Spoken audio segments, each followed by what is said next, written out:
생각하는 크리스천들의 신학하는 숲, 기독교의 하나님이 참일 수밖에 없는 이유.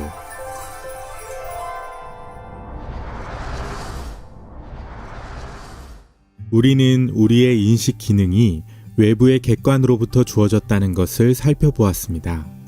그렇다면 이제 그 객관이 무엇인지 한번 알아봅시다. 우리의 인식 기능이 객관적 인식 기능이라는 것은 우리의 인식 기능은 자연 발생적으로 생겨날 수 없다는 것을 뜻합니다. 그렇다면 우리에게 지금과 같은 인식 기능을 준 어떤 존재가 있어야 합니다.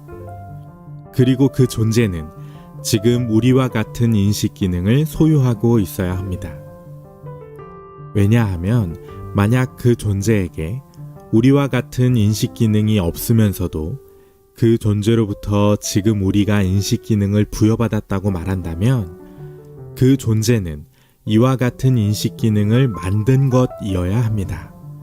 그렇다면 우리는 다시 주관주의의 모순에 빠지고 맙니다.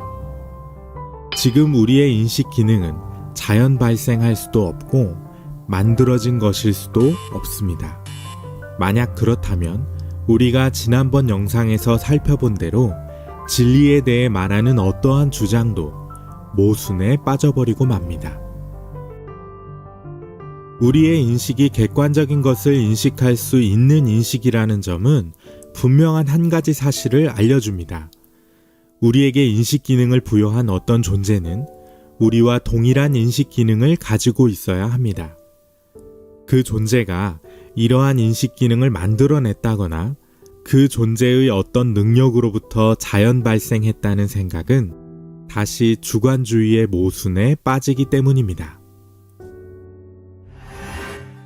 물론 그 존재가 우리가 가진 인식 기능 외에 더 많은 다른 종류의 인식 기능을 가지고 있을 수는 있습니다. 그러나 적어도 우리가 가진 인식 기능을 그 존재도 동일하게 포함하고 있어야 한다는 것은 자명합니다. 따라서 우리는 그 존재가 우리처럼 의식을 가지고 있어야 하며 우리에게 있는 가장 기본적인 논리적 공리가 같으며 호불호가 있고 당위를 가진 존재라는 것을 알 수 있습니다. 즉, 우주에 우리의 인식 이전에 존재하고 있는 객관적 존재는 인격적 존재입니다.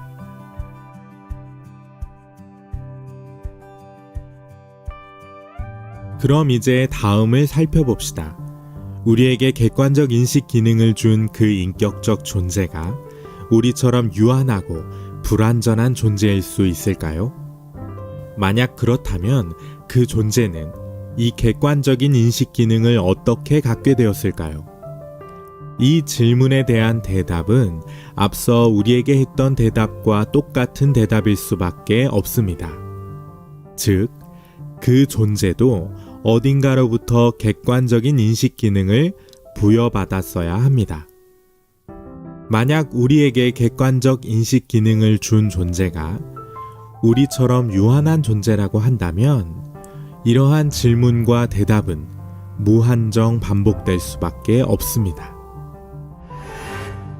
따라서 우리에게 객관적인 인식 기능을 준 존재는 인격적임과 동시에 객관 그 자체여야 합니다.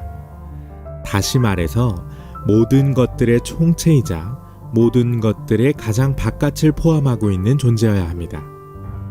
이러한 존재의 총체를 상상하기는 쉽지 않습니다. 물론 개별적인 사항들에 대해 생각하는 것은 그리 어렵지 않지요. 예를 들어 가장 밝은 빛이라든지 가장 큰 사랑이라든지 하는 것들 말이지요. 우리는 드디어 기독교에서 말하는 하나님에 다다랐습니다. 그 존재는 전지하고 전능해야 합니다. 가장 선하고 사랑 그 자체이며 절대적인 공의로움을 가지고 있어야 합니다. 또한 둘이 아니라 유일한 하나일 수밖에 없지요. 왜냐하면 절대적 객관이 둘이라는 것 자체가 이미 모순이 되기 때문입니다. 만약 둘이라면 그 둘을 둘로 나누는 기준은 무엇입니까? 그 기준에 따라 왜 한쪽은 그 기준을 만족하지 못합니까? 그렇다면 둘 다 혹은 한쪽이 불완전한 것이지요.